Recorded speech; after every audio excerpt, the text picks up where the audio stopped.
죄에서 해방됐네. 사랑 안에 있네. 그 무엇도 끊을 수 없네. 은혜 안에 있네. 모든 죄에서 해방됐네. 사랑 안에 있네. 그 무엇도 끊을 수 없네. 은혜 안에 있네. 모든 죄에서 해방됐네. 사랑 안에 있네. 그 무엇도 끊을 수 없네. 십자가 죽음으로 나의 죄도 죽었네. 부활의 영광으로 영원한 생명 얻었네. 십자가 죽음으로 나의 죄도 죽었네. 부활의 영광으로 영원한 생명 얻었네.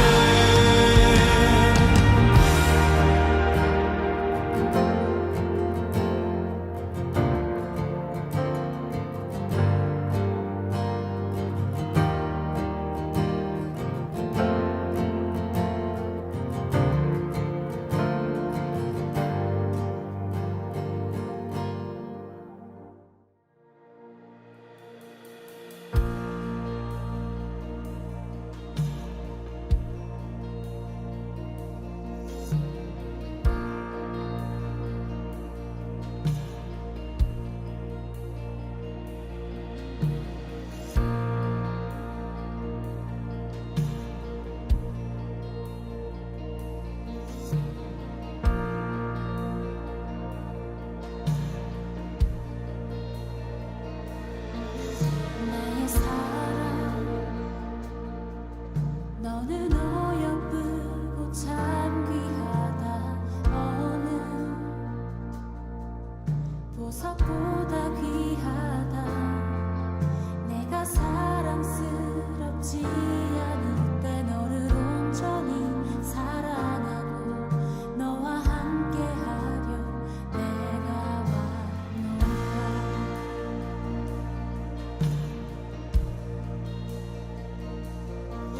주의 사랑 이 사랑은 결코 변치 않아. 모든 계절 돌보시네. 푸른 마르고 꽃은 시드나 주의 말씀은 진실해. 실수가 없으신 주만 바라라. 다 함께 찬양합니다. 주님의 나라와 뜻이 나의 삶 속에 임하시며 주님 알기를 주만 보기를 소망해.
사랑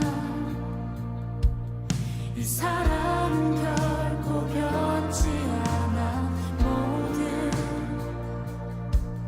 계절 돌고 지나 푸른 마르고 꽃은 시드나 주의 말씀은 진실해 실수가 없으신 주만 바라라 주님의 나라와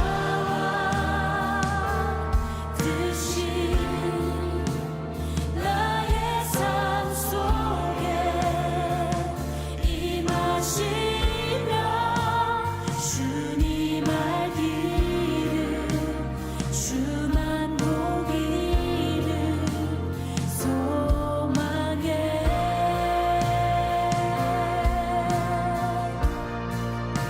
거룩히 살아갈 힘과 두려움 없는 믿음 주신 나의 하나님 완전한 사랑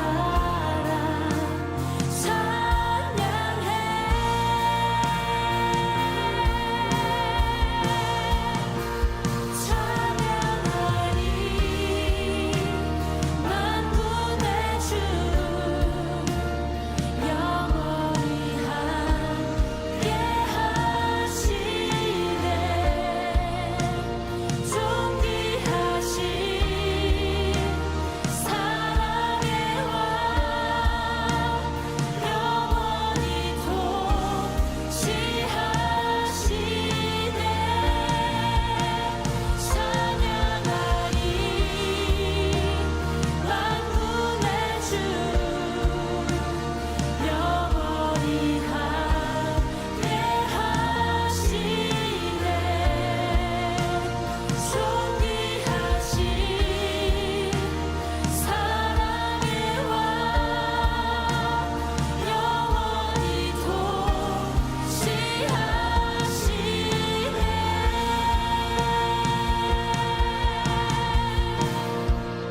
주님의 나라와 뜻이 나의 삶 속에 임하시며 주님 알기를 주만 보기를 소망해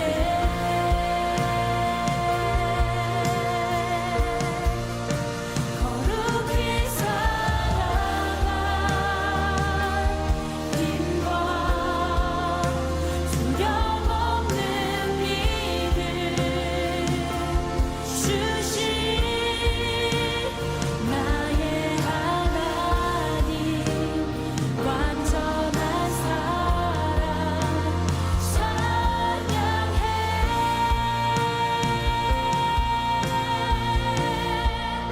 주님의 나라 뜻이 나의 삶 속에 임하시며 주님 알기를 주만 보기를 소망해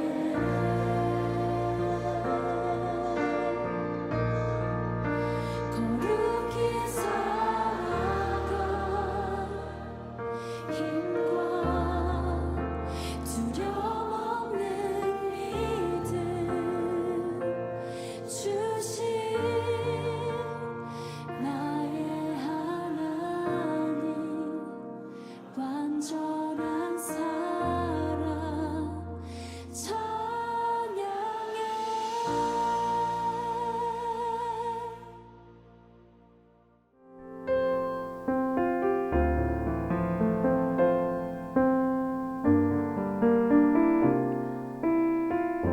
안녕하세요. 오늘도 예배 자리에 나오신 모든 분들을 예수님의 이름으로 환영합니다. 이 시간 기도로 예배를 준비하며 나아갔으면 좋겠습니다. 나의 피난처와 요새 되시고 구원의 뿔 되신 예수님을 붙잡으며 오늘도 나아갑니다. 저희의 찬양과 모든 영광 받으시기에 합당하신 주님, 이 시간 저희가 드리는 예배 가운데 임재하시고 홀로 영광 받아 주시옵소서. 이 시간 기도하며 나아가도록 하겠습니다.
두려워하는 광야에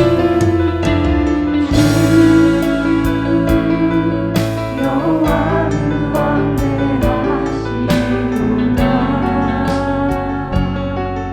그 거룩한 하나님 성에서 찬양할지어다.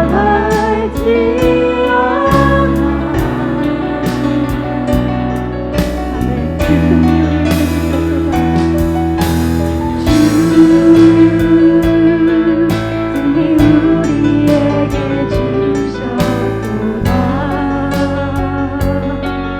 모든 원수를 이치셨네. 엎드려 절하세. 아멘. 다 주의 크신 주의 크신 이름 높이며 우리에게 행하신 위대함을 감사하네.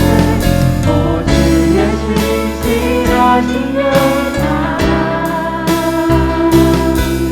온 땅과 하늘 위에 계셔 홀로 영원하신 그를 다 주의 크신 이름 높이며 다 주의 크신 이름 높이며 우리에게 행하신 위대함을 감사하네. 오 주의 신실하신 그 사랑 온 땅과 하늘 위에 계셔 홀로 영원하신 그를. 우리 다 같이 기도로 나아가시겠습니다. 다 주의 크신 이름 높이며 우리에게 행하신 위대함을 감사하네. 오 주의 신실하신 그 사랑 온 땅과 하늘 위에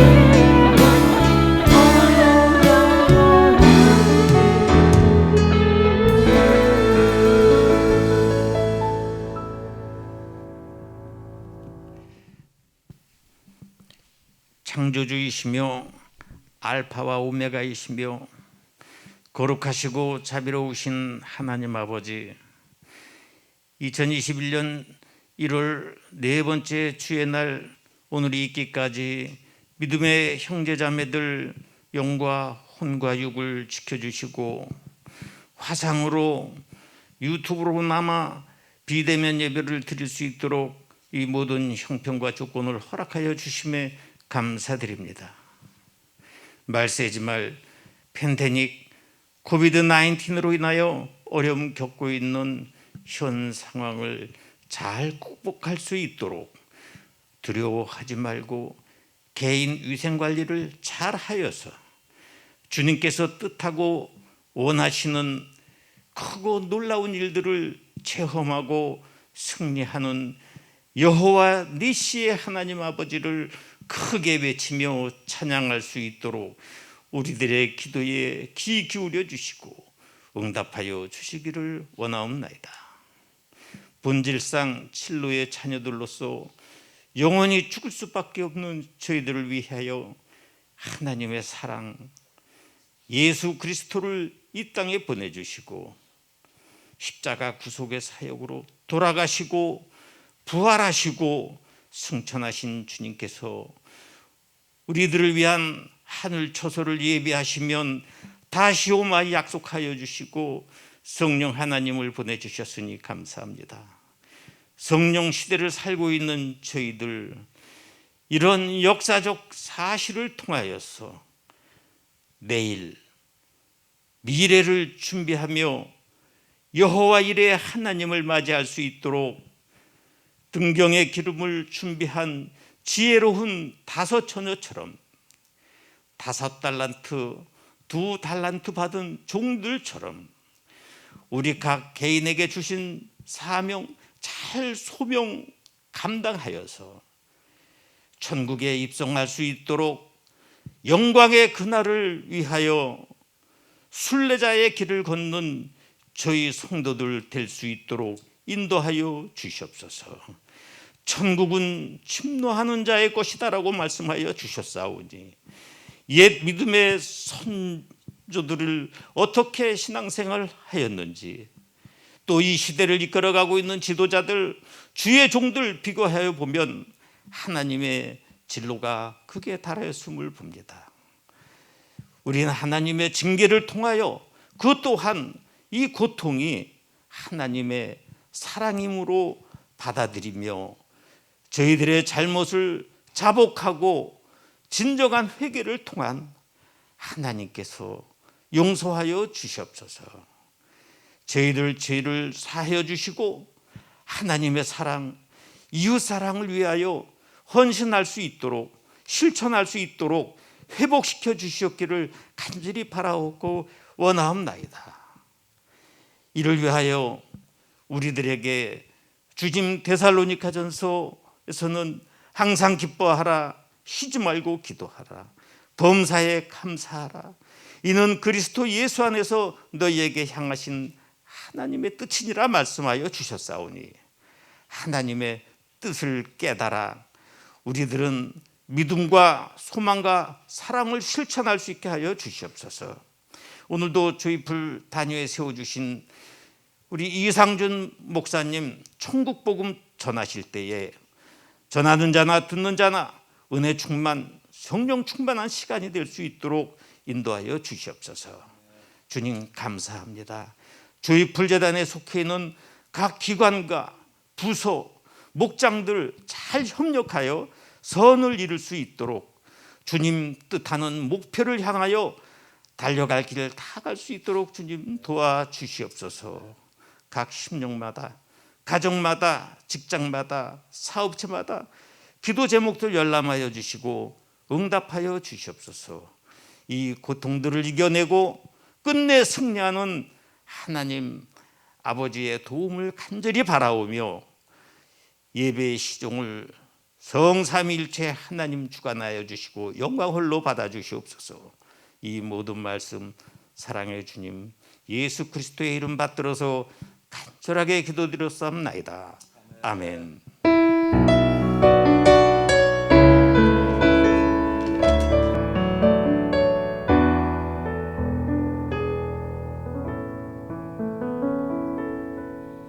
아멘. 할렐루야. 여러분 한 주간 동안 잘 지내셨는지요? 우리 옆에 계신 분들과 인사 나누시고요, 집에 계신 분들도 한 주간 동안 잘 견뎠다고, 잘 버텼다고 서로 격려하시면 감사하겠습니다. 평안하셨는지요? 광고 말씀 몇 가지 드리도록 하겠습니다. 이 어려운 시간에도 우리 교회에 또 오시는 분들이 계속 계십니다.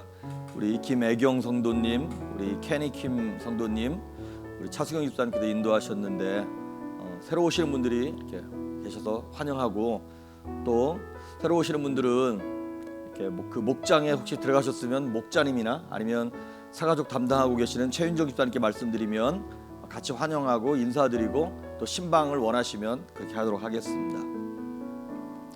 그리고 우리 늘 감사 목장 그 오랜 시간 동안 인도해 오셨던 우리 김은식 집사님, 그레스 집사님이 목자직을 내려놓으시고 그 목장에 계신 이은서 장로님, 이명희 집사님께서 그 늘 감사 목장을 이렇게 또 테이크오버 해주기로 하셨습니다. 그동안 수년 동안 우리 수고해 주신 우리 김은식 집사님, 그레스 집사님께 참 감사를 드리고 주변에서 혹시 또 격려해 주시면 감사하겠습니다. 목장 모임을 사실은 2월 달부터 시작하려고 했습니다. 그런데 좀 1월 중순쯤 되면 행정명령이 좀 이렇게 여유 있어지고 풀릴 줄 알았는데 아직까지 이렇게 실내에서 모이는 것이 이쪽 콘트라코스타 지역이 허락이 안 돼서 당분간 목장 모임을 계속 연기하도록 하겠습니다. 좀 많이 아쉽긴 한데 그래도 안전을 위해서 또 국가의 법을 지켜가면서 그렇게 하도록 하겠습니다. 그리고 2월 2일부터 성경 통독 클래스 시작합니다. 온라인으로. 우리 조혜영 전사님이 지금 몇 년째 하고 계신데 밑에 지금 우리 조혜영 전사님 그 이메일 주소가 나갈 겁니다. 여러분 그쪽으로 연락하셔서 여러분 하시겠다고 하시는 분들은 연락 주시면 2월 2일 화요일 저녁 8시부터 우리 성경 통독 모임 시작하도록 하겠습니다. 그리고 마지막으로 다음 주 1월 31일 주일날 오후 2시에 재직회 온라인으로 갖도록 하겠습니다. 재직회를 핑계로 좀 대면으로 얼굴을 볼 수 있을까 싶었는데 역시 이 코비드 19 때문에 쉽지 않습니다. 그래서 온라인을 통해서 재직회 갖도록 하겠습니다. 예, 말씀 보도록 합니다.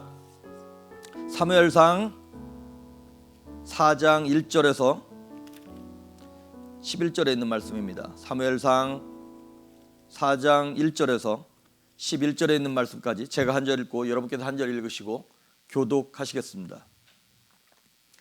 사무엘의 말이 온 이스라엘에 전파되니라. 이스라엘은 나가서 블레셋 사람들과 싸우려고 에베네셀 곁에 진치고 블레셋 사람들은 아벡에 진쳤더니 블레셋 사람들이 이스라엘에 대하여 전열을 벌이니라. 그 둘이 싸우다가 이스라엘이 블레셋 사람들 앞에서 패하여 그들에게 전쟁에서 죽임을 당한 군사가 4,000명 가량이라. 백성이 진영으로 돌아오매 이스라엘 장로들이 이르되 여호와께서 어찌하여 우리에게 오늘 블레셋 사람들 앞에 패하게 하셨는고 여호와의 언약궤를 실로에서 우리에게로 가져다가 우리 중에 있게 하여 그것으로 우리를 우리 원수들의 손에서 구원하게 하자 하니 이에 백성이 실로에 사람을 보내어 그룹 사이에 계신 만군의 여호와의 언약궤를 거기서 가져왔고 엘리의 두 아들 홈니와 비느하스는 하나님의 언약궤와 함께 거기에 있었더라. 여호와의 언약궤가 진영에 들어올 때에 온 이스라엘이 큰 소리로 외침에 땅이 울린지라.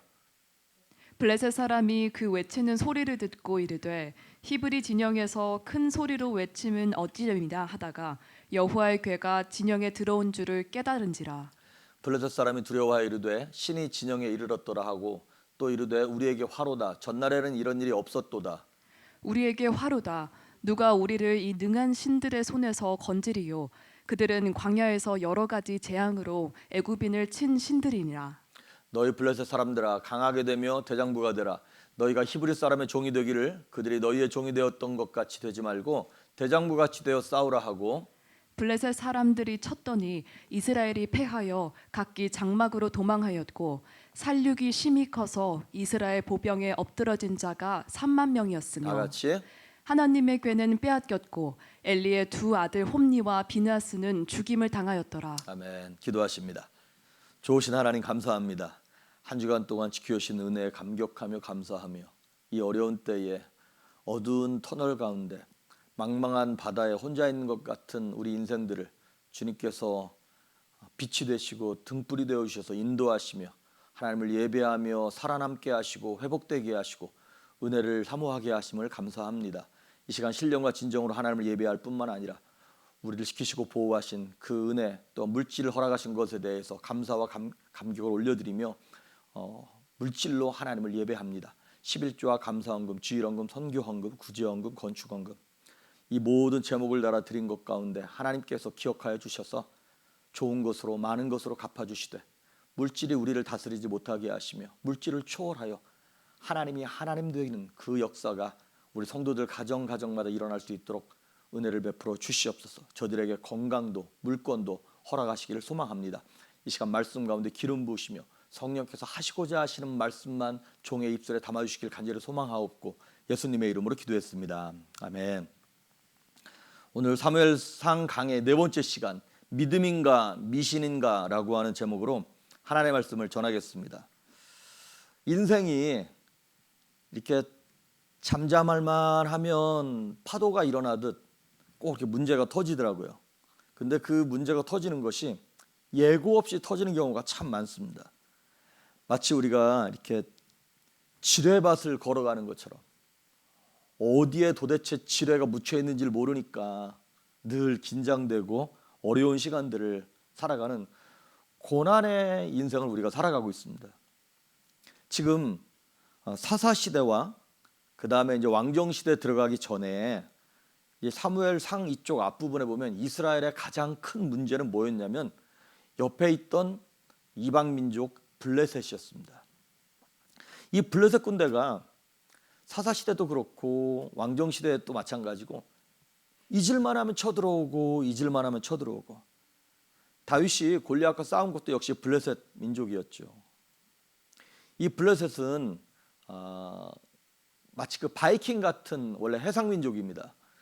그래서 이렇게 해적이에요. 한마디로 따지고 보면 그렇게 돌아다니면서 해적질하고 그 다음에 이제 계절이 되면 이쪽 유대 땅에 와서 이렇게 노력하고 거기도 또 살고 이들이 이제 다곤이라고 하는 이제 우상을 섬기면서 그 다곤이라고 하는 신이 그 반은 인간이고 반은 뭐 이렇게 물고기 같은 왜 스타벅스에 보면 그 물고기 여신 같은 거 있잖아요. 그런 것 같은 신을 섬기고 있었어요. 근데 이 블레셋의 특징이 무엇이냐면 굉장히 전쟁을 잘했어요. 아주 호전적이었어요. 지금도 여러분 우리가 이렇게 팔레스타인 해방 기구라고 해서 피에로라 그러잖아요. 그 팔레스타인의 그게 어디서 온 거냐면 필리스틴에서 온 거예요. 그 필리스틴이 바로 우리가 한국말로 번역한 블레셋입니다. 근데 이 블레셋과 전쟁을 했어요. 오늘 4장 1절 2절 보면 전쟁을 했는데 이스라엘이 져서 4,000명이 죽었습니다. 자, 블레셋은 이방 민족이고 이스라엘은 하나님의 선민, 하나님이 선택하신 하나님의 백성들이에요. 그런데 전쟁을 졌어요. 그러니까 이스라엘 백성들이 이렇게 얘기하는 거죠. 아니 우리가 하나님의 선민인데 우리가 어떻게 질 수가 있냐? 이거 말이 되냐? 우리는 출애굽할 때부터 시작해서 하나님이 애굽의 신도 이기고 광야 40년을 보호하셔서 가나안 땅까지 우리가 이렇게 들어온 민족인데 어떻게 이방 민족, 저 개 같은 블레셋에게 우리가 질 수 있냐? 이런 얘기를 하는 거예요. 마치 우리식으로 표현하면 이런 거예요. 아니 어떻게 예수 믿는 성도가 병에 걸릴 수가 있어? 어떻게 암에 걸릴 수가 있어? 어떻게 새벽 예배 가다가 다른 것도 아니고 놀러 가는 것도 아니고 죄 지으러 가는 것도 아니고 그 새벽에 새벽 예배 가는데 차 사고가 날 수 있지? 아니 내가 11조도 드리고 물질이 생길 때마다 선교원금도 드리고 그렇게 믿음으로 살려고 애를 쓰는데 어떻게 우리 사업이 망할 수가 있지? 우리의 이런 고백이나 이스라엘 백성들이 아니 우리가 선민인데 왜 블레셋에게 졌지? 이 고백이랑 지금 똑같은 거예요. 여러분 성경은요 우리가 예수 믿는다 그래서 고난이 비껴간다고 얘기하지 않습니다. 고난을 없애주시겠다고 말한 적도 없어요 사실은. 그럼 성경의 뉘앙스는 뭐냐? 이렇게 말씀하십니다. 너희가 고난 가운데 있을 때 내가 너희와 함께 하겠다라고 말씀하시는 것이 성경의 의도입니다. 지금 이스라엘 백성들은 전쟁의 증거를 어떻게 해석했냐면 하나님이 우리를 버렸다 이렇게 해석을 했어요. 아닌데 하나님이 그들을 버린 것이 아니라 하나님 지금 경고하신 겁니다. 지금 왕정시대가 시작하기 전이니까 사사시대의 끝물이기 때문에 타락도 이런 타락이 없었어요. 그러니까 하나님 보시기에 너무 안타깝고 속상한 거예요. 그래서 하나님이 그들에게 고난을 허락하셨어요. 하나님이 얼라우하신 거예요. 여러분 잘 들으십시오. 하나님이 병을 주셨거나 하나님이 망하게 하시진 않아요. 그건 우리의 죄고 우리의 잘못이고 마귀의 역사예요. 그런데 그 모든 것들을 하나님이 얼라우하신 거예요. 우리의 회복과 회개와 우리의 거룩함을 위하여 훈련하시려고 허락하신 것이죠. 그러면 이스라엘 백성들은 하나님께서 그렇게 경고하셨으면 어떻게 해야 돼요? 정신을 차려야 되죠. 그런데 정신을 못 차리고 엉뚱한 발상을 하는 거예요. 어떤 발상을 내냐면 야 우리가 전쟁의 증거는 우리가 하나님을 상징하는 법궤, 언약궤를 함께 메고 가지 않아서 그런 것 같아. 하나님을 상징하는 법궤를 메고 전쟁에 나가면 이길 것 같은데? 왜냐하면 이스라엘 백성들이 광야의 길을 걸어갈 때도 항상 법궤가 이렇게 딱 중심에서 갔고 요단강을 건너갈 때도 법궤가 앞서서 건너갔고 그러니까 늘 하나님이 중심이 되고 하나님 맨 앞에 가는 그런 상징적인 모습을 보이면 일이 풀렸거든요. 그러니까 이스라엘 백성들이 그래? 야 이번에도 법궤 한번 들고 가보자 이렇게 돼버린 거예요. 자, 이것은 마치 뭐와 같은 거냐면 학생이 중간고사를 봐요. 미드텀을 봤는데 시험을 못 봤어. 그러면 어떤 마음을 가져야 되는 건가요? 그래 더 열심히 해서 기말고사는 잘 보자 이래야 되잖아요. 그런데 야, 우리 기말고사 답안지를 훔쳐오자. 이 아이디어를 낸 거랑 똑같은 거예요. 지금 하나님이 경고하셨는데 올바로 대응하지 아니하고 이상한 방법으로 지금 대응을 하는 거예요. 자, 얼핏 보면 되게 신앙적인 것처럼 보이죠. 전쟁을 하는데 하나님을 상징하는 법궤를 가지고 나아가겠다는 거예요. 전쟁을 하는데 뭐 군사를 더 모집하자, 칼이나 창을 더 만들자, 뭐 이런 방법이 아니라 나름 하나님을 상징하는 것들을 가지고 전쟁에 나가자는, 겉으로 볼 땐 굉장히 신앙적으로 보이는 결단을 하는 거예요. 그런데 그 결과 하나님을 상징하는 법궤 들고 나가서 그 두 번째 전쟁의 결과는 뭐였어요? 3만 명이 죽습니다. 앞에는 4천 명이 죽었는데 이번엔 3만 명이 죽었어요. 그리고 그 시대의 대제사장이었던 엘리의 아들들이었던 홈니와 비느하스, 역시 대제사장이죠. 이 둘 다 죽었고, 그 다음에 하나님을 상징했던 법궤를 빼앗깁니다. 이방 민족에게. 왜 이런 결과가 나타났을까? 이겁니다. 결론부터 얘기하냐면 하나님을 인격으로 대하지 않았어요. 하나님을 하나님으로 대하지 않았고 하나님을 부적처럼 대했어요. 하나님을 이용했고 하나님을 사용하려고 했어요.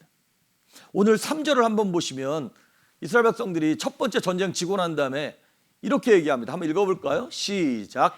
백성이 진영으로 돌아오매 이스라엘 장로들이 이르되 여호와께서 어찌하여 우리에게 오늘 블레셋 사람들 앞에 패하게 하셨는고 여호와의 언약궤를 실로에서 우리에게로 가져다가 우리 중에 있게 하여 그것으로 우리를 우리 원수들의 손에서 구원하게 하자 하니. 아멘.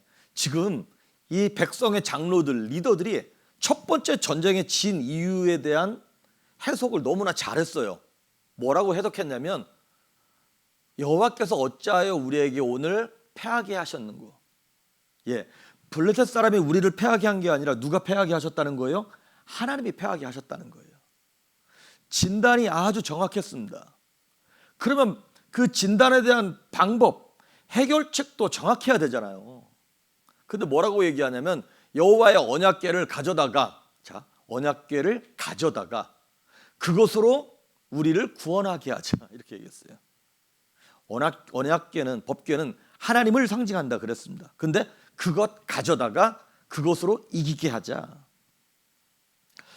언약궤, 법궤는 하나님을 상징하기 때문에 그 앞에서 하나님의 뜻을 물어보고 하나님의 말씀에 순종하겠다고 다짐하고 막 그런 의도로 쓰여야 하는 것이거든요. 그런데 지금 이스라엘 백성들이 하는 행동은 무엇이냐면 그 하나님을 인격으로 대하지 아니하고 하나님과 동행할 생각을 하지 아니하고 하나님을 이용하고 사용해서 승리만 하려고 그러는 거예요. 하나님을 사용해서 병만 치료받으려고 그러고 하나님을 이용해서 돈만 벌려고 하는다, 이 말이죠. 그렇습니다. 성삼위 하나님을 인격으로 대하지 않으면 우리는 이용하려 듭니다. 그 비슷한 사건이 사도행전 19장에 나옵니다. 거기 보면 스게와라고 하는 제사장의 7 아들들이 있었어요.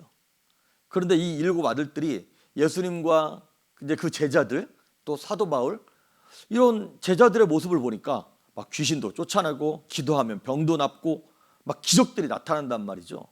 야, 쟤네들이 하는 거 우리도 한번 해볼까? 그러면서 어떻게 하냐면 시험 삼아서 제자들이 예수 이름으로 귀신아 나가라 그러니까 귀신이 나갔잖아요. 우리도 한번 해보자. 그래서 시험 삼아서 야, 제자들이 바울이 말하는 예수 이름으로 명령하니까 귀신아 나가라 그랬더니 귀신이 어떻게 하냐면 정체를 드러내긴 드러냈는데 우리식으로 말하면 이런 거지. 너나 나가라. 그리고 귀신 들린 사람이 스게와의 7 아들들을 덮쳐가지고 옷을 다 벗겨버려서 벌거벗은 몸으로 도망가게 만듭니다. 왜 그런 건가요? 여러분, 귀신 쫓을 때 예수 이름으로 쫓는 거 맞지요?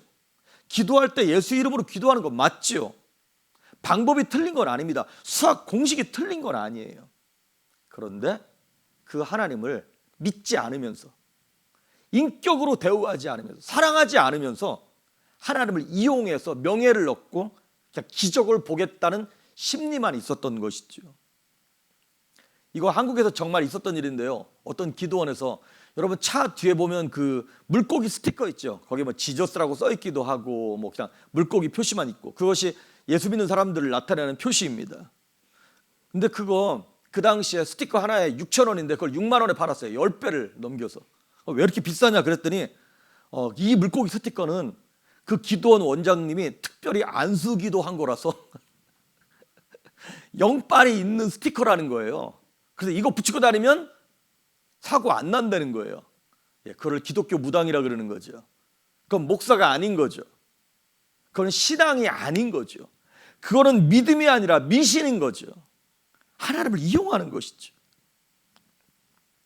이스라엘 백성들이 그랬습니다. 사실은 가나안 땅에 들어가서요 바알신을 하나님을 섬기면서도 바알신도 함께 섬기는 거야. 여러분 이스라엘 백성들은 여호와 하나님을 버린 적이 없습니다. 여호와 하나님도 섬기고 농사를 지을 땐 그래도 이 땅 가나안 땅의 기후를 더 잘 알고 있고 비도 내리고 햇볕도 내려주는 바알신이 농사에는 전문이니까 바알신도 섬기고 아세라신도 섬기고 그렇게 섬기듯 이스라엘 백성들은 목축을 할 때는 여호와 하나님이 목축의 신이라고 믿은 거예요. 이스라엘 백성들은 목축을 할 때는 또 하나님께 의지하는 거예요. 그것은 신앙이 아니죠. 그거는 간음이죠. 내가 우리 아내를 놔두고 여보 난 당신을 사랑해. 그리고 옆집 아줌마도 사랑해. 이건 아닌 거죠. 근데 이스라엘 백성들이 지금 그렇게 알고 있는 거예요. 법궤 자체가 능력은 아니죠. 법궤를 갖고 있다고 하나님이 나와 함께 하는 건 아니죠. 법궤 자체에 구원이 있는 건 아니죠. 구원은 누구에게 있나요? 하나님께 있습니다. 전쟁은 여호와께 속한 것이다 라고 얘기하지 않습니까? 오직 능력은 하나님께만 있는 줄 믿습니다. 법궤가 아닌데. 우리 많은 경우에 그 법궤를 요즘에 뭘로 생각하냐면 뭐 이런 거예요. 성경책. 밤에 무서워서 성경을 베고 잔다고 귀신이 역사 안 하나요? 성경을 옆에 끼고 잔다고 악몽을 안 꾸나요? 십자가 목걸이 하고 있다고 뭐 귀신이 안 오나요? 십자가가 효력 있는 거는 그렇게 효력 있는 건 드라큘라밖에 없죠. 여러분 디모데후서 3장 5절에 보면 경건의 모양은 있지만 경건의 능력이 없는 세대에 대하여 바울이 탄식해요. 지금 우리가 그런 세대를 살고 있어요.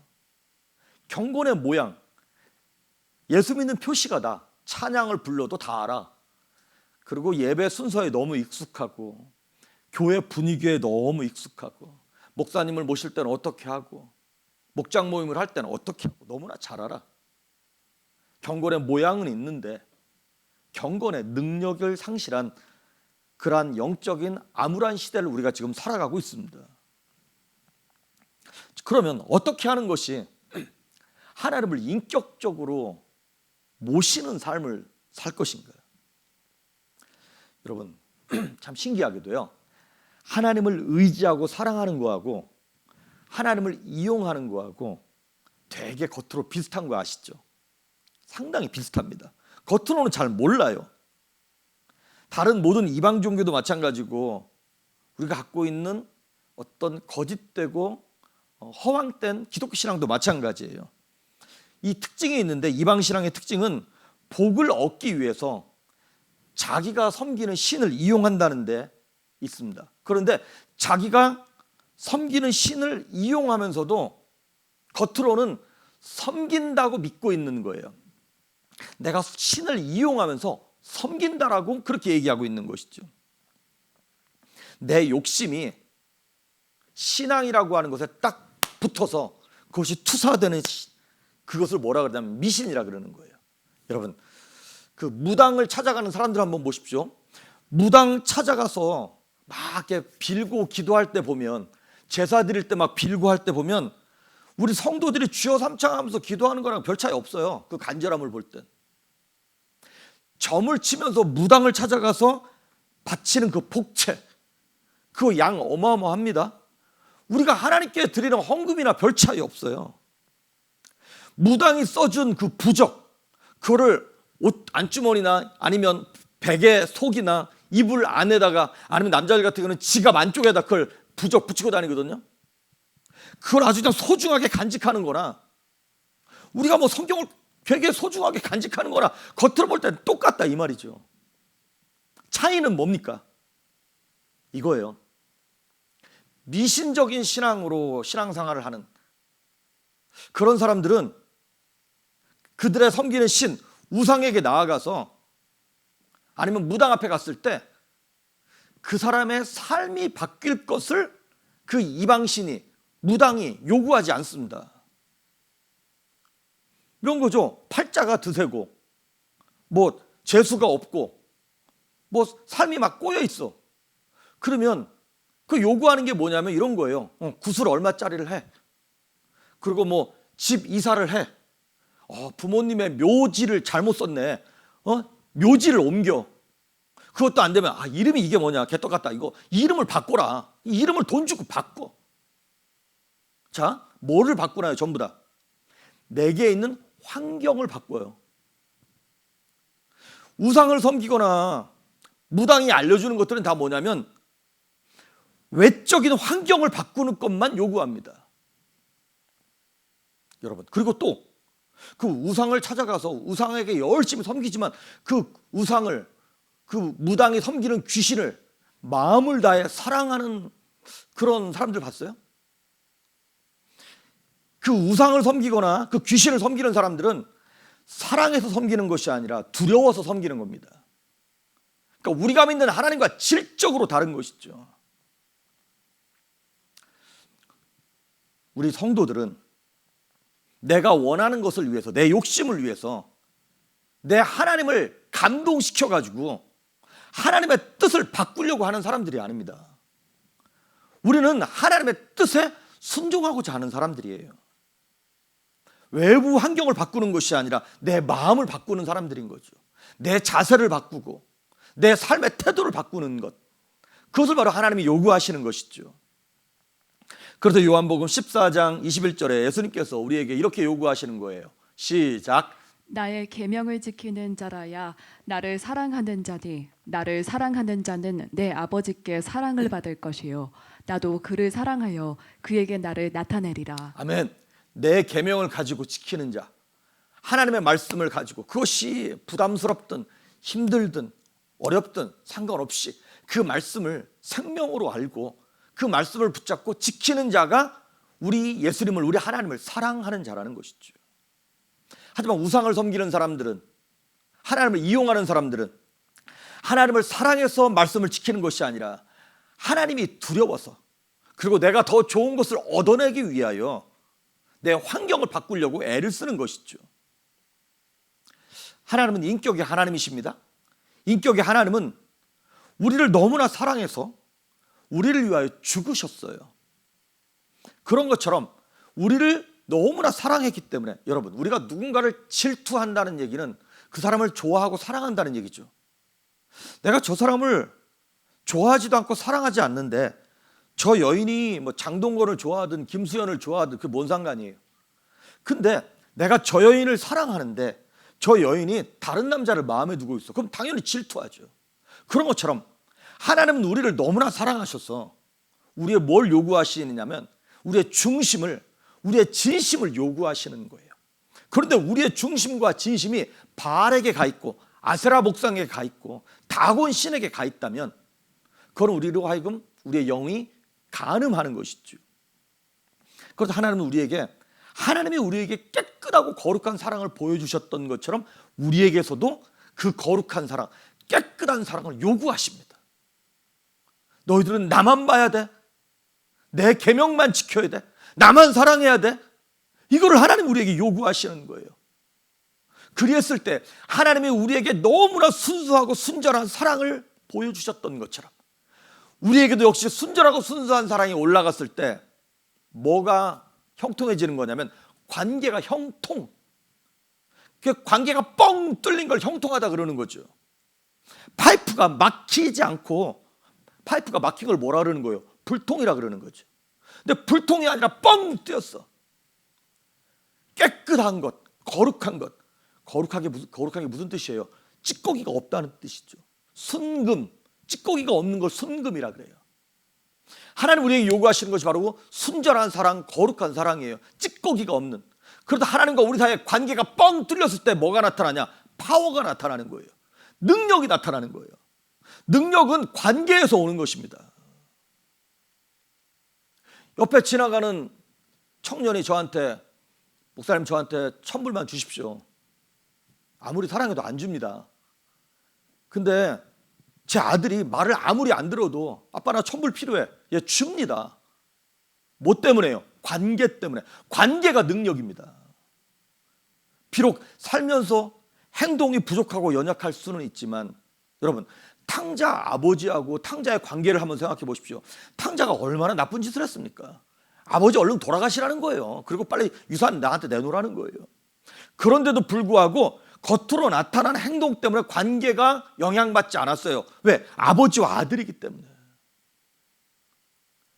하나님과 우리와의 관계는 하나님을 나의 주, 나의 하나님으로 모시는 그 부모 자식 간의 관계, 신랑과 신부와의 거룩한 관계가 딱 형성되므로 뭐가 나타난다고요? 파워가 나타나는 거예요. 그랬을 때 블레셋도 이기고 뭐 아모리 백성도 이기고 가나안 백성도 다 이기게 되는 것입니다. 열왕기하 18장에 보면 히스기야가 종교개혁을 합니다.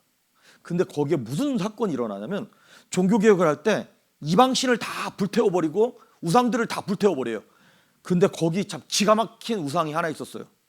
뭐냐면 이스라엘 백성들이 출애굽할 때 하나님께 하도 불평해가지고 하나님이 그 이제 불뱀을 보내서 불뱀에 물려 죽어갔죠. 그때 모세가 하나님께 간구함으로 말미암아 놋뱀을 매달아가지고 장대에 높이 세웠더니 그걸 보는 사람마다 뱀에 물린 사람들이 살아났어요. 자, 모세 사건이 그러니까 이게 언제적 사건이냐면 1500년 전 사건이에요. 그런데 히스기야 왕, 나중에 한 900년 지난 이후의 사건이거든요. 900년 지나는 동안 이스라엘 백성들이 그 모세의 놋뱀 그거를 하나님처럼 섬겼어요. 여러분, 놋뱀이 하나님입니까? 놋뱀은 상징이에요. 앞으로 메시아가 와서 모든 불뱀에 물린 사람들의 독, 죄를 다 짊어지고 예수께서 장대에 높이 달려 죽을 거다라고 하는 그걸 상징하는 복음이었어요. 그거 보고 깨달으라는 것이지 그거를 막 소중하게 여겨가지고 우리식으로 말하면 무슨 진공 방탄 유리 안에 넣어놓고 그걸 1년에 한 번씩 그 앞에 가서 절하고 이거를 막 섬기게 만든 것이 아니라는 것이죠. 그런데 이스라엘 백성들이 그거를 900년 동안 섬기고 있었어요. 우상으로. 그렇습니다. 우리가 이런 거 되게 많이 합니다. 예를 들면 별것 아닌 것 같지만 교회 안에서 목사를 우상시하는 것도 마찬가지고 아니면 이런 거죠. 저 같은 경우는 수련회를 간다 아니면 설교를 한다 집회를 한다 했을 때 맞아, 수련회 갔을 때 이러이러한 방법을 쓰니까 마지막 찬양에는 이거를 부르니까 성도들이 은혜 받던데 그때는 뭐 이런 노래를 했어 그때는 이렇게 기도했더니 많이 막 눈물을 흘리던데 그래서 그거를 공식화해서 그거를 딱 그대로 하려고 애를 써. 그것이 어느 순간 여러분 우상이 되어버립니다. 하나님은요 똑같은 찬양을 불러도 똑같은 사람들 앞에서 똑같은 기도를 해도 상황에 따라 다 다르게 역사하십니다. 하나님은 우상이 아니에요. 기계가 아니에요. 그러니까 나와의 관계 속에서 똑같은 기도 제목, 꼭 똑같은 찬양, 똑같은 패턴인데도 불구하고 다르게 역사하시는 분이 하나님이세요. 그런데 이스라엘 백성들은 900년 동안이나 그 우상을 섬기고 있었던 것이죠. 열심은 엄청 대단했죠. 900년을 섬기고 있었으니까. 열심은 대단했는데 그 영적인 순도, 거룩함은 바닥이었던 것이죠. 호세아 6장 6절에 보니까 하나님은 우리에게 늘 요구하시고 말씀하시는 것이 이거였어요. 시작. 나는 인애를 원하고 제사를 원하지 아니하며 번제보다 하나님을 아는 것을 원하노라. 아멘. 내가 원하는 것은 내가 너희와 더 깊은 관계를 가지고 인격적으로 사랑을 나누는 것이지 형식적인 제사 이런 걸 원하는 게 아니라는 거예요. 하나 더. 이사야서 29장 13절 시작. 주께서 이르시되 이 백성이 입으로는 나를 가까이하며 입으로는 나를 공경하니 그들의 마음은 내게서 멀리 떠났나니 그들이 나를 경외함은 사람의 계명으로 가르침을 받았을 뿐이라. 아멘. 이 백성이 입으로는 나를 가까이하고 공경한다고 얘기하지만 마음은 내게서 떠났구나. 그거를 간음이라 그러는 것입니다. 여러분, 껍데기는 능력이 없습니다. 본질이 차 있어야 되는 것이지. 지금 이스라엘 백성들이 법궤를 가지고 전쟁터에 나갔어요. 근데 법궤가 하나님이에요? 아니요, 껍데기였어요. 하나님과의 살아있는 관계가 없는 이스라엘 백성들이 법궤를 가지고 나간 거는 껍데기만 가지고 나아간 거예요. 여러분, 법궤는 사실 하나님의 임재를 상징해요. 하나님 입장에서는. 또 한편으로는 인간의 죄성을 나타내는 게 법궤입니다. 어떻게? 법궤 안에 뭐가 들어가 있나요? 세 가지가 들어가 있습니다. 아론의 쌍난 지팡이, 십계명 두 돌판, 그 다음에 만나를 담은 항아리, 이 세 가지가 들어가 있어요. 이 세 가지가 다 하나님의 놀라운 기적을 상징하기도 하지만 셋 다 인간의 패역함을 나타내는 대표적인 것들이에요. 아론의 쌍난 지팡이는 뭐냐면 지팡이에요. 그런데 이스라엘 12지파 리더들이 모세를 향하여, 하나님을 향하여, 왜 모세만 리더십이 있는 거냐, 그 하나님을 향하여 막 대들기 시작합니다. 모세를 향하여. 그랬을 때 각 지파마다 이 지팡이 갖고 와봐. 다 죽은 거잖아요. 마른 막대기니까. 그런데 하루 있다 놔뒀더니 아론의 지팡이에서 살구나무 싹이 나기 시작하는 거예요. 그러니까 그 지팡이가 상징하는 것은 무엇이냐면 우리 인생들의 패역함을 상징하는 거예요. 그 두 번째, 십계명 두 돌판. 십계명은 하나님의 율법이잖아요. 근데 그 율법 두 돌판 갖고 내려올 때 이스라엘 백성들이 밑에서 뭐 했어요? 우상을 숭배하면서 막 춤추고 난리가 났어요. 그랬을 때 그 두 돌판 집어 던졌어요. 그래서 깨졌어요. 그래서 나중에 모세가 다시 돌판을 만들어서 가지고 올라가서 하나님이 그 돌판에다가 글씨를 다시 새겨주신 거예요. 그러니까 지금 법궤 안에 들어가 있는 두 돌판은 이스라엘 백성들의 거역을 상징하는 거예요. 우상 숭배를 상징하는 것이 십계명 두 돌판이었어요. 그리고 세 번째 들어가 있는 것이 뭐냐면 만나를 담은 항아리였어요. 여러분, 만나는 기적이죠. 그런데 만나가 어떻게 내려진 거냐면 이스라엘 백성들이 광야에 나와서 아니 우리가 애굽에서 갖고 나온 음식 다 떨어졌다고, 우리 이제 뭐 먹고 사냐고 하나님을 향하여 원망합니다.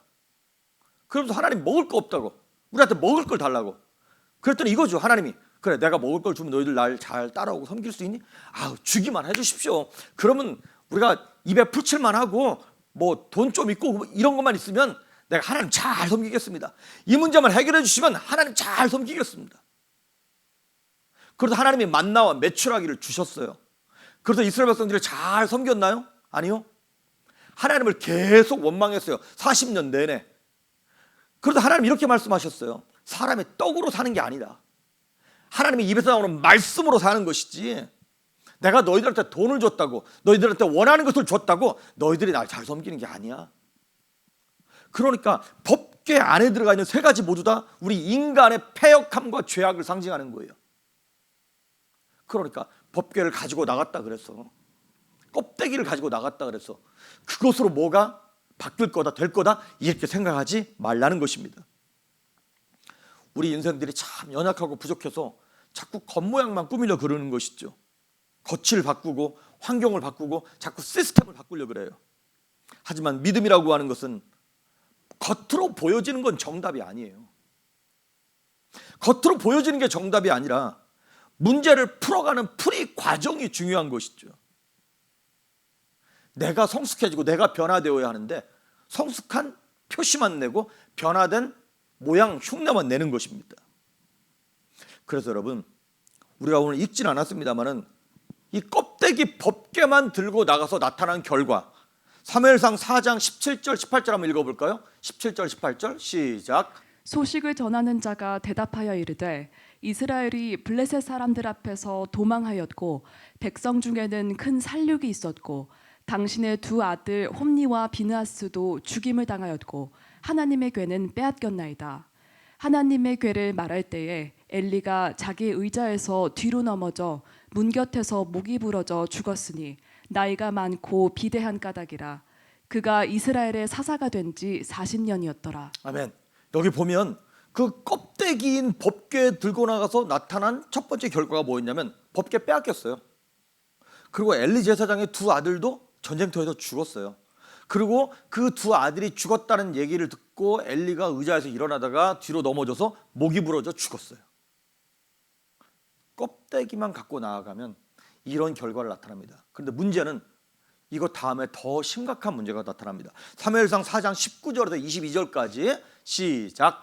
그의 며느리인 비느하스의 아내가 임신하여 해산 때가 가까웠더니 하나님의 궤를 빼앗긴 것과 그의 시아버지와 남편이 죽은 소식을 듣고 갑자기 아파서 몸을 굽으려 해산하고 죽어갈 때에 곁에 서 있던 여인들이 그에게 이르되 두려워하지 말라 내가 아들을 낳았다 하되 그가 대답하지도 아니하며 관념하지도 아니하고 이르기를 영광이 이스라엘에서 떠났다 하고 아이 이름을 이가봇이라 하였으니 하나님의 궤가 빼앗겼고 그의 시아버지와 남편이 죽었기 때문이며. 아멘.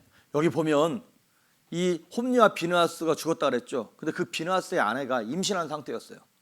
그런데 그 이제 전쟁에서 졌다는 소문을 들을 때쯤 이 아이가 태어났는데 이 아이를 낳으면서 이 산모도 죽게 됩니다.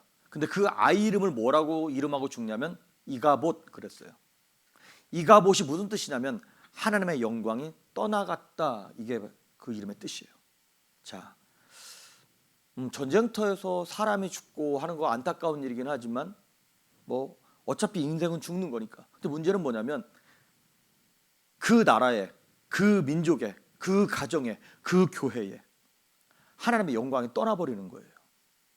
하나님의 구원이 떠나가 버렸고 하나님께 주시는 승리와 기쁨과 평강이 떠나가 버렸어요.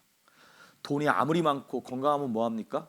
평안하지 못해서 밤에 잠을 못 자고 불안하다면, 우울증과 공황장애로 인하여 마음이 하루 한시도 기쁨을 누릴 수 없다면 그게 어떻게 사는 거냐 말이죠.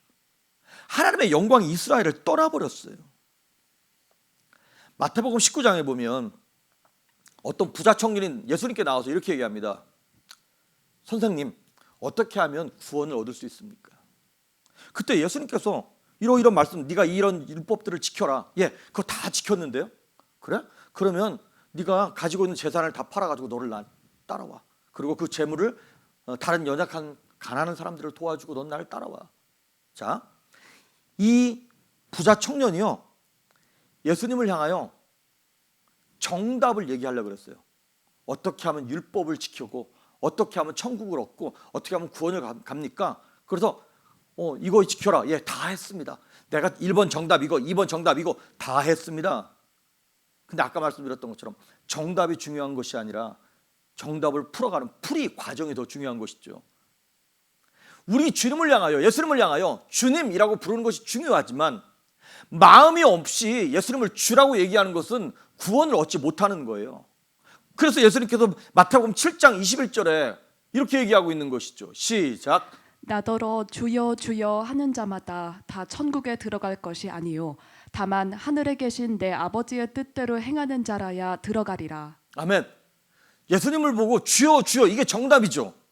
근데 주여 주여 정답을 말한다고 다 영광이 임하고 구원을 받는 게 아니라는 것이죠. 어떻게 해야 된다고요? 하늘에 계신 내 아버지의 뜻대로. 그 풀이 과정이 어떠냐는 거예요. 막 예수님을 사랑하고 그 뜻대로 살아가려고 이따가 애를 쓰다가 연약해도 넘어지는 거하고 말로만 입으로만 잘 믿는 척을 하는 거하고는 천지 차이인 것이죠. 누가복음 9장 23절에 보면 아무든지 나를 따라오려거든 자기를 부인하고 자기 십자가를 지고 나를 따라오라 그랬어요. 나를 부인하고 자기 십자가를 지고 따라가는 것이 어렵죠. 나를 부인하는 건 어렵습니다. 이방 우상을 섬기는 그런 사람들, 믿음이 아닌 미신을 갖고 있는 사람들은 자기를 부인하지 않습니다. 자기 십자가를 지지 않습니다. 그런데 참 믿음을 가지고 예수님을 따라가야 하는 사람들은 뭐예요? 자기를 부인하고 자기 십자가를 지고 따라오는 것입니다. 그거를 여러분 이게 임계점이라는 것이 있습니다. 그게 뭐냐면 어떤 물체가 어떤 지점에 딱 도달하면 자신의 성질, 예전에 있던 성질을 잊어버리고 다른 걸로 딱 바뀌는 걸 얘기하는 거예요. 예를 들면 물이 있습니다. 물을 끓여요. 그럼 99도 될 때까지는 김만 모락모락 나지 물이 그냥 그러고 있어요. 근데 100도가 딱 돼 넘어가기 시작하면서 물이 끓으면서 액체였던 것이 기체로 바뀌기 시작하는 거예요. 그걸 임계점이라 그래요. 하나님 앞에서 내 욕심과 내 정욕을 포기하는, 내 것을 내려놓는 임계점이 있어야 하는 것이에요. 순종의 임계점. 그 지점을 넘지 못하면 우리는 믿음이 아니라 미신적인 신앙생활을 하게 되는 것입니다. 그래서 결국에는 이가봇, 하나님의 영광이 떠나버렸어. 나는 내가 평생 예수 잘 믿었다고 생각을 하고 나 이제 천국 갈 거라고, 그리고 죽었는데 주님 앞에 섰더니 그 임계점을 넘은 적이 없어. 입으로만 말로만 주여 주여였지 삶으로 문제를 풀어본 적이 없는 거예요. 풀이 과정이 잘못됐던 것이죠. 이게 지옥입니다.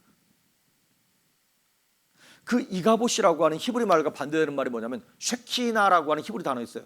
쉐카이나라고 얘기하기도 하고, 성경에는 뭐 이렇게 그 쉐카이나가 직접적으로 나온 부분은 그 단어는 적은 없어요. 근데 히브리 그다음에 신학에서는 되게 중요한 사상이에요. 하나님의 영광이 임하는 것을 쉐키나, 쉐카이나라고 얘기해요. 그 쉐카이나가 신학에 와서 나타난 단어가 뭐냐면 임마누엘이에요. 하나님이 우리와 함께 하신다. 하나님의 영광이 함께 하는 것. 하나님의 영광이 떠난 인생을 살고 있습니까? 아니면 그 영광이 함께 하고 있는 인생을 살고 계십니까? 오늘날 우리에게는 언약궤는 없죠. 하지만 언약궤가 하나님의 임재를 상징하는 거니까. 그럼 우리에게 뭐가 있나요? 하나님의 말씀이 있고, 또한 성령을 우리에게 부어주셔서 그분이 우리와 함께 하십니다. 그러면 하나님이 우리와 함께 하시는 그 임마누엘의 모습이 우리 삶 가운데 드러나고 나타나고 있는지요. 우리 아까 찬양 불렀잖아요. 주 안에 있는 나에게 딴 근심이 있으랴, 그러 나오잖아요. 후렴에 이렇게 나와 있어요. 주님을 찬송하면서 할렐루야 할렐루야, 내 앞길 멀고 험해도 나 주님만 따라가리. 내 앞길이 탄탄대로고 평탄해야만 따라가는 것이 아니라 내 앞길이 험하고 두려워도 주님을 따라가겠다고 고백하는 사람들에게 그 쉐카이나 영광이 임하는 것이죠. 근데 이게 없는 사람들은, 하나님과의 관계가 없는 사람들은 내 앞길 멀고 험하면 내가 딴 신을 찾아가는 거예요. 바알을 찾아가는 거예요. 나중에 사무엘상 7장에 넘어가 보면 이스라엘 백성들이 블레셋과 또 전쟁을 합니다. 근데 그때는 사무엘 선지자가 미스바에 모여서 다 같이 회개하고 기도합니다. 그리고 금식을 선포합니다. 그리고 이렇게 얘기해요. 너희 가운데 있는 이방신들, 아스타롯 뭐 이런 것들 싹 다 갖고 와서 불태워버려. 싹 다 버려버리고 마음을 여호와께로만 향하고 우리 회개하자. 몇 날 며칠 회개하고 눈물 흘리고 기도하고 난 다음에 블레셋과 전쟁에서 그 전쟁을 이기게 됩니다. 무슨 차이입니까? 여러분, 말씀을 마치겠습니다. 우리가 혹시 성경을 들고 다니는데 무슨 부적을 들고 다니도 성경을 들고 다니지는 않는지요? 하나님께 헌금을 드리는데 내 욕심을 관철시키고 투영하기 위해서 정성을 다해서 하나님 마음 바꿔야지 그렇게 하면서 헌금을 드리고 있는지요? 예배를 빠지면 사고 날 것 같아가지고 어디를 놀러 가더라도 예배는 드리고 가야지 그런 보험 드는 심정으로 예배를 참석하시는지요? 그게 다 모든 게 뭡니까? 초점이 다 나에게만 있는 거예요. 아닙니다. 나에게만 초점이 맞춰지는 한 우리는 미신적인 신앙생활을 할 수밖에 없습니다. 우리의 시선을 하나님께 돌리는 것이에요. 내 앞길 멀고 험해도 나 주님만 따라가리. 예수님만 보는 것입니다. 여러분, 두려움 없이 담대하게 평안하게 이 코로나 바이러스로 말미암아 마음과 심령이 두려운 이때에 주님을 온전히 바라보면서 미신이 아니라 하나님을 이용하고 사용하는 것이 아니라 믿음을 가지고 주님을 사모하면서 승리하는, 그래서 하나님의 영광이 임하는 여러분 될 수 있기를 주의 이름으로 축복합니다. 아멘. 우리 찬양하십니다. 우리 주 안에 있는 나에게 가사를 생각하면서 찬양하시고 축도하심으로 예배 마치겠습니다.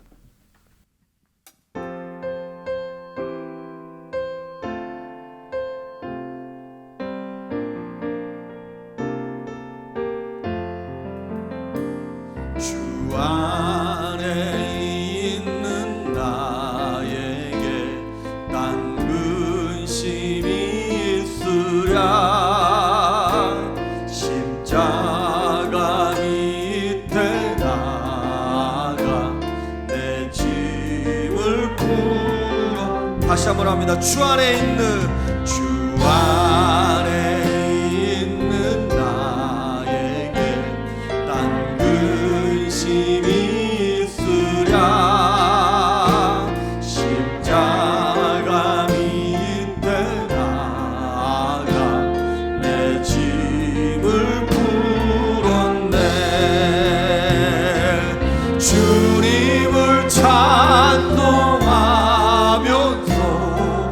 할렐루야 할렐루야 내 앞길 멀고 오매도 난 주님만 따라가리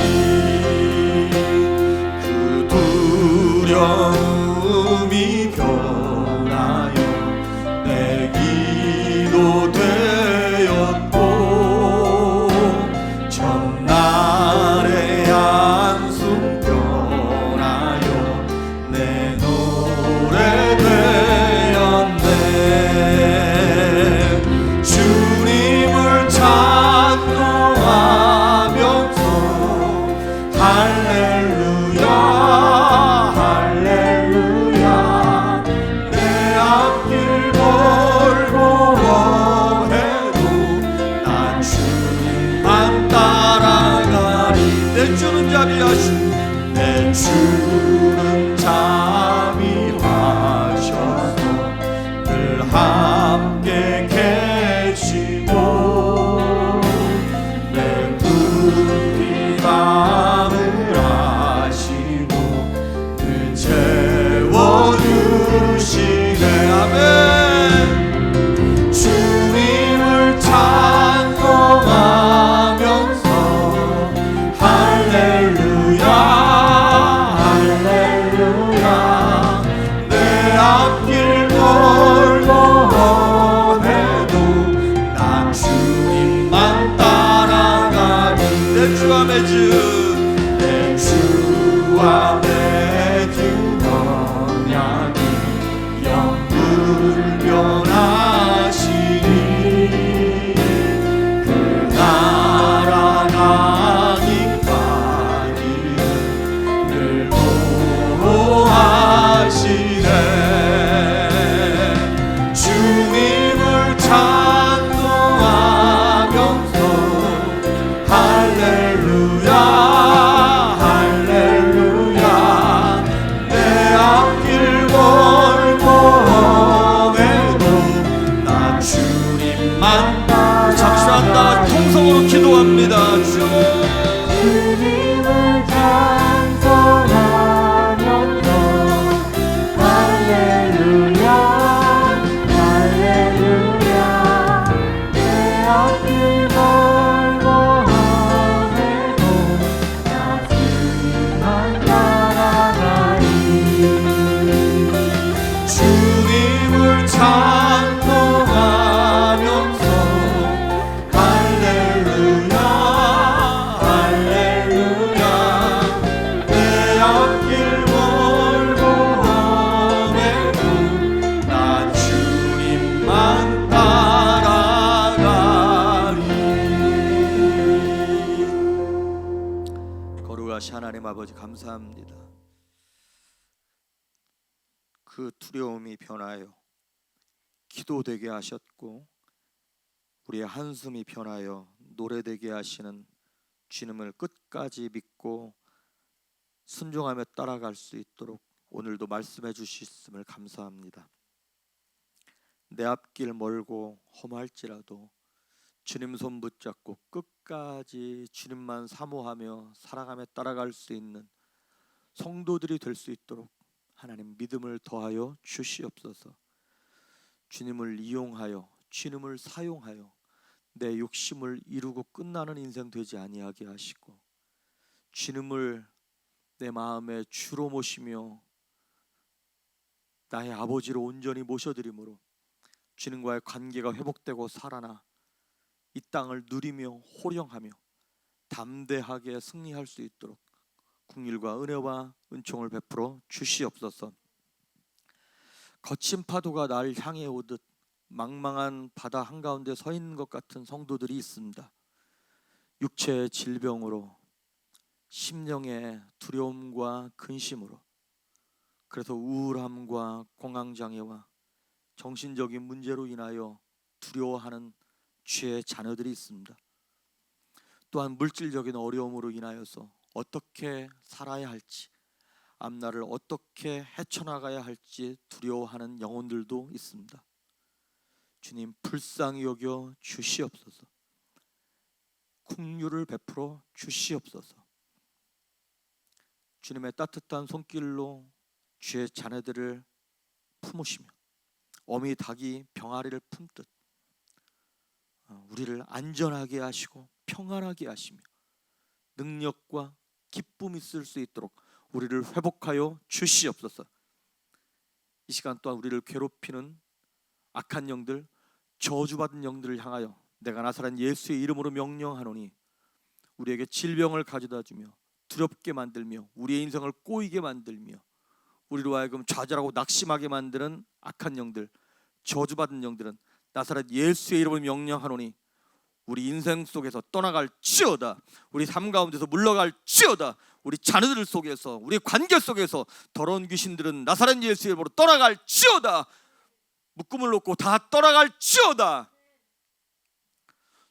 이제는 우리 주 예수 그리스도의 은혜와 하나님의 무한하신 사랑과 성령 하나님의 감동하시고 충만케 하시고 기름 부으심의 은혜가 하나님을 이용하는 것이 아니라 하나님을 사랑하며 사모하며 순종하겠다고 작정하고 돌아가는 사랑하는 성도들 머리 위에, 가정과 일터 위에, 자녀 위에 이제로부터 영원토록 함께 하시기를 간절히 축원하옵나이다. 아멘.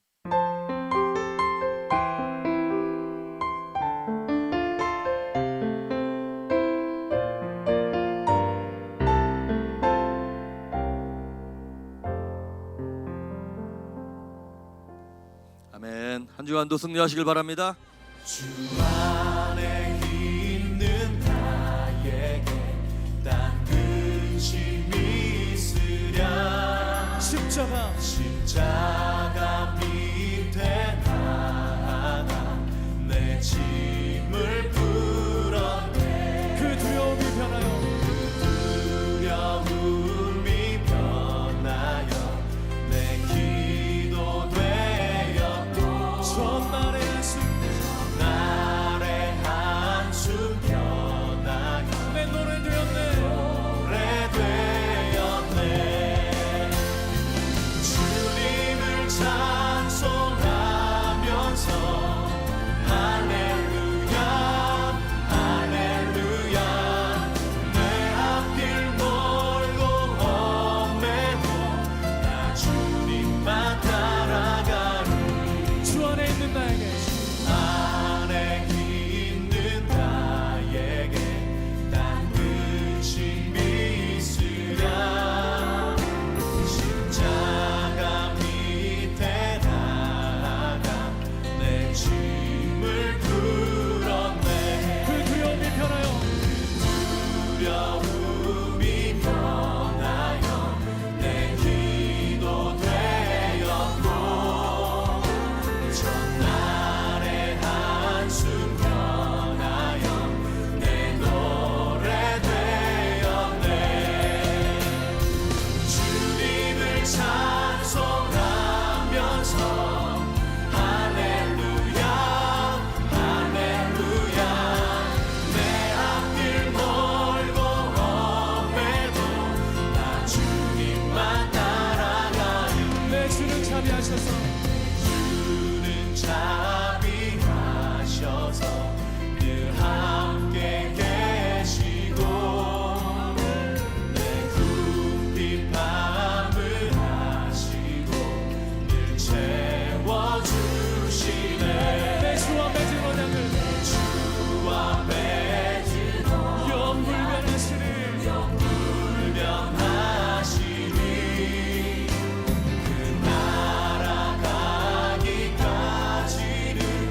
평안을